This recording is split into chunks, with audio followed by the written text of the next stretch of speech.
납골당의 어린 왕자. 작가 퉁구스카. 시작. 등록번호 B612. 어두웠다. 새까만 무중력 속에서 소녀는 웅크린 자세로 부유했다. 가상현실이기에 가능한 광경. 이곳에서는 하루 24시간 동안 1440번의 일몰을 볼 수도 있었다. 팔 뻗으면 닿을 거리에 어둠 속 유일한 빛이 반짝였다. 네모난 화면이다. 그 안에서 이제부터 소년이 연기해야 할 사람들이 힘차게 외치고 있었다. 토니 모리슨, 오가타 사다코, 린든 존슨, 마틴 루터 킹, 존 케네디, 윈스턴 처칠, 아돌프 히틀러. 이미 긴 시간 외워지도록 보았다. 마음에 눈 내린 소녀는 그들의 말과 억양과 몸짓을 쉽게 흉내낼 수 있었다. 배우가 되려면 연기를 배워야 한다. 연기에 몰입하여 능숙해지는 나날이 소년에겐 우울 깊어지는 시간이었다. 그러나 별을 얻기 위해 불가피한 노력이었다. 별이 있어야 장미가 마르지 않을 것이었다. 장미는 가시가 있지만 아름다웠다. 아름다운 것의 끝을 보고 싶지 않았다. 소년은 생각했다. 이 거짓 세상에서만큼은 그저 있는 그대로의 내가 되고 싶었는데 바깥 세상은 언제나 나를 내가 아닌 나로 만들어 놓는다. 그러나 어쩔 수 없다. 다시 한번 소년은 자신을 길들이기로 했다. 때때로 진실된 마음과 타협한다면, 그래서 가끔은 즐겁다면 그리 어려운 일도 아닐 것이었다. 준비는 충분하다. 시작하자. 이것은 27번째 게임의 재미없는 이야기. 저널 2페이지. 캠프 로버츠. 중국 동부에서 시작된 범유행 전염병 모겔론스는 불과 보름 만에 동아시아 전역으로 확산되었다. 2달 후에는 유라시아 대륙 전체를 초토화시켰다. 아직 감염이 확산되지 않은 섬나라들이 미주의 구원을 요청하고 있었지만 이쪽도 그럴 여력이 없는 것 같다. 나는 한국인이었다. 시제가 과거형인 것은 돌아갈 나라가 사라져버렸기 때문이다. 엄밀히 말하면 사라진 건 아니지만 더 이상 국민을 보호할 능력이 없는 정부에 다른 기대를 걸기란 어려웠다. 대한민국 정부는 험지에 틀어박혀 명맥만 간신히 유지하고 있었다. 나는 교환학생 자격으로 미국에 머물고 있었다. 그러나 모겔론스 사태가 심화되면서 호스트 패밀리의 집에 남을 수 없게 되었다. 나뿐만 아니라 나라 잃은 사람들 대부분이 비슷한 상황이었다. 나라 잃은 사람들은 주광이군의 통제에 따라 난민 수용소로 이송되었다. 캠프 로버츠. 로스앤젤레스에서 101번 국도를 따라 북쪽으로 올라간 자리에 자리 잡은 이 주광이군 기지가 미국이 정한 첫 번째 난민 수용소였다.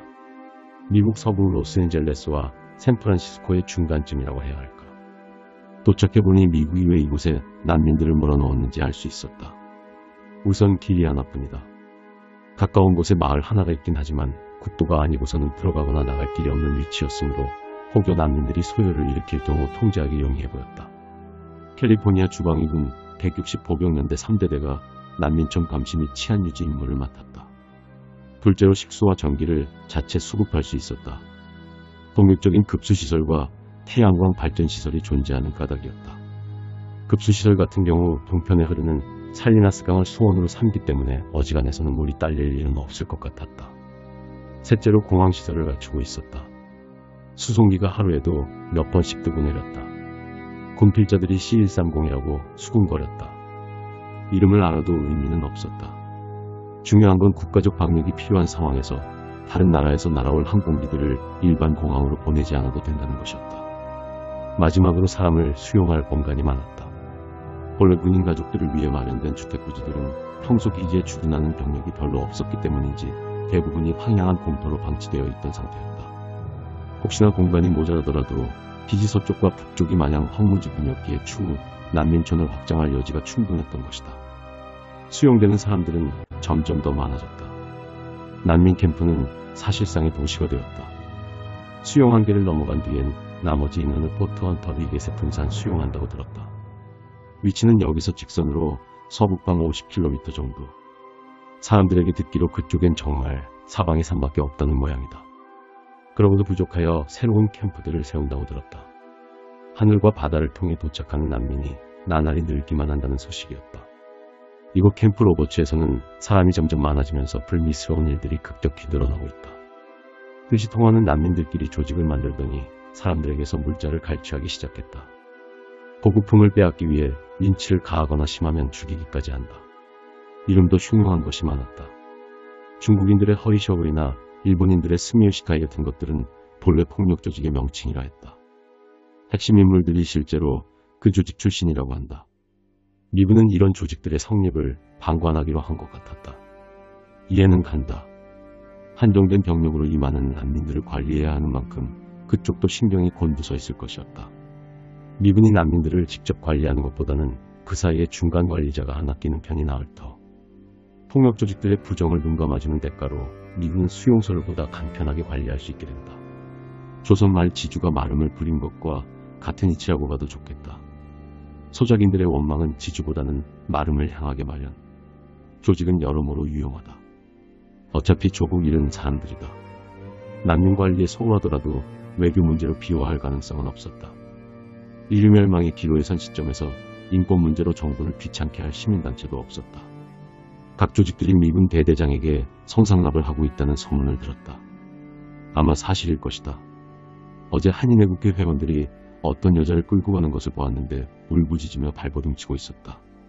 순찰을 돌던 미군 병사가 발견하더니 제지하려고 했으나 여자를 납치하던 무리 중 하나로부터 무슨 이야기를 듣더니 그 뒤로는 눈살만 찌푸릴 뿐 더 이상 방해하지 않았다.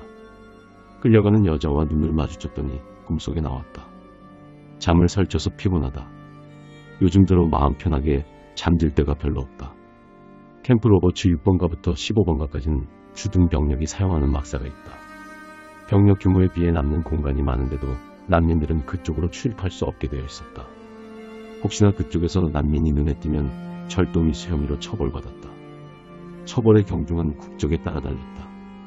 나라 잃은 서름이라고 해야 할까, 정부가 사라지거나 그에 준하는 나라의 국민들은 취급이 무척이나 좋지 않았다. 인종에 따른 차별도 있었다. 인류전망에 위기는 사람들에게서 도덕과 양심과 동정심을 앗아갔다. CNN 보도에 의하면 모이로스 아웃브레이크 이후 지금까지 세계 인구의 60% 이상이 변이되었을 거라고 한다. 인류 멸종의 위기에서 도덕은 점차 힘을 잃어갔다. 캠프 로버츠에서는 그것을 피부로 체감할 수 있었다. 슬픈 일이다.